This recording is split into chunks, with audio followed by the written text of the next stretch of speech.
Alright, so now that we've got her cleaned out, this is the sores that she's left with. She even had them down here, below her teeth. So that's what she's left with. And they'll heal up, but man, she's in a lot of pain, and that's just one goat. Hey Hand Fam, I'm over at Maverick right now. I'm on my way to a friend's house. I'm gassing up before I head out there, getting some food and some Benadryl and allergy meds. But I wanted to talk to you for a minute about why I'm going over to this friend's house. So we have friends at Fisher Price Ranch, and they are out in Concho, and they are having a crisis right now. We are out there to go try and help and do what we can. They recently got a lot of hay locally, and unfortunately all of that hay was really bad. The hay has foxtails in it, and their goats are suffering badly. So it looks like we're going to be going over there, helping to extract all of the foxtails from their teeth, and then having a nice big bonfire. So we're heading over to Fisher Price Ranch, and I'll link them below so you can kind of see what they have going on. They have a really neat program with Kiko goats, so if you're interested in meat goats, they are the ones to see. But yeah, we're going to take you along for the journey. Okay, we are over at the ranch, and we are starting to burn some small piles of this stuff here. I know it doesn't look like a whole lot here because my camera's kind of on the flat side, but this is our first attempt at the pile, and as you can see, it is starting to go pretty quick. But yeah, Show you what we're burning. Yeah, definitely.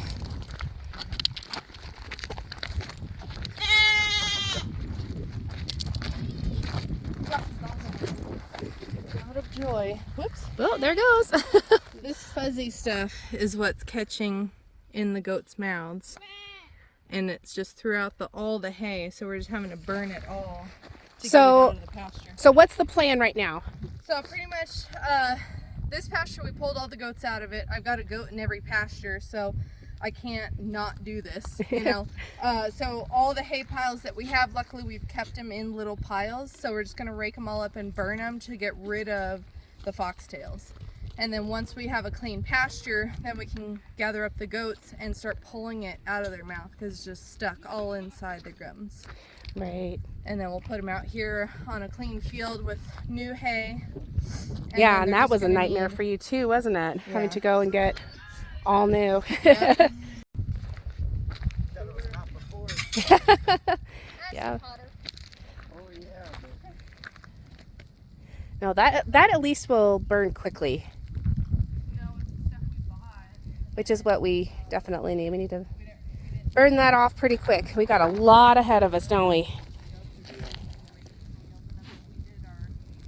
Awesome.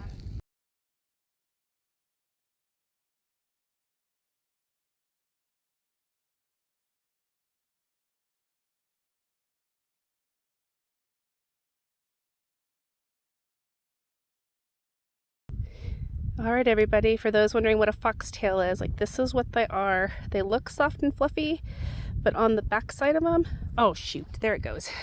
Get it, there you go. Yeah, if you turn it upside down, there is a, oh, can't get my camera to focus, guys. There's a pokey spot right there on the tip. That is what's getting the goats, oh yeah, you can see it right there.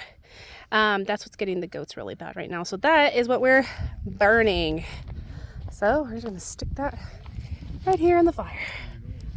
Preferably with the winds. Hopefully it doesn't blow away. But yeah, that is what we are dealing with, guys. That's what we're helping with, and we're hoping to eradicate that out of here.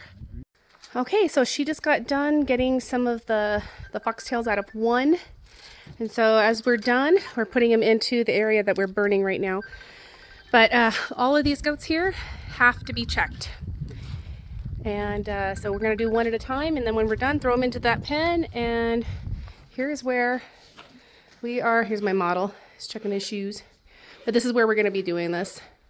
In the shade. It's a little bit cooler.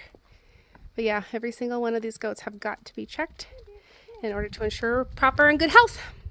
Up there. Come on. No, come on. I know you don't know how to do this. Go up. Come on.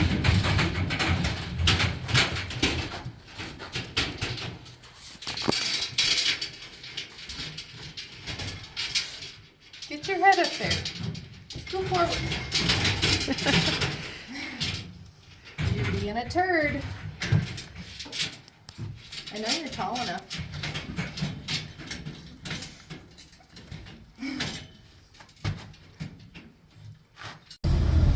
Woo! All right, hand fam. I think you can see that I'm like super red and looking just horribly nasty. I've been sweating like crazy, wrestling goats. Let me tell you, foxtail is something you do not want to get you mixed in with. Like, that is some horrible, horrible stuff. And the stuff that we had to do to the goats just to get the foxtails out, horrible. The inflammation that we saw after pulling them out of their gums, horrible. Like, we were having to burn everything down, yank those things out, and let me tell you, they're like little tiny spine needles. A lot of them are so tiny that you can't even get them out. So right now we just had to like get the bulk of them out, and then hopefully those small little ones that we can't get will just work their way out somehow. So we're hoping that that's gonna do it.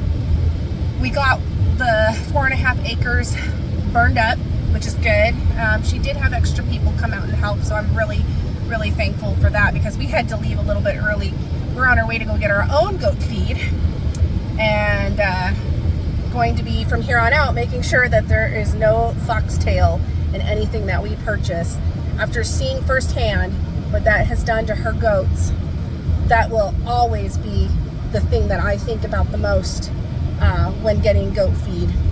If it's on sale and it sounds too good to be true, there's a reason. And we always need to be, you know, as goat owners, as just animal pet owners, always have to be on the lookout for that. The unfortunate thing is that this company that she ordered from didn't disclose any of that. So it's kind of sucky, but you know, she's learned from it, unfortunately in a very dramatic and traumatic way. But I guarantee that everybody who has been involved with helping her and or watching is going to, from here on out, make sure that their goats or your own goats have zero foxtail. I've seen a pretty bad case of it with one of her goats. It was so inflamed. You couldn't even tell. I mean, it looked like something was chewed and like red and just thrown right here in their gums, and that's not how their gums are supposed to look, guys. It looked horrible.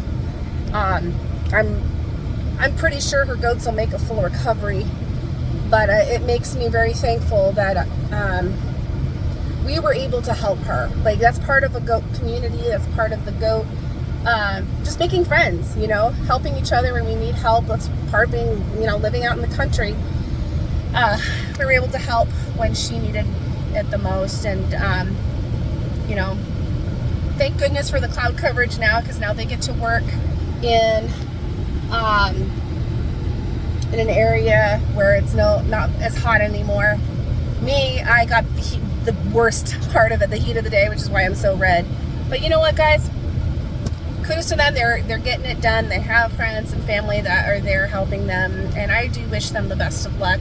So again, it's Brandon and Sarah at Fisher Price Ranch, and I will link them down below, and you can go check out their herd and their program. Wonderful people.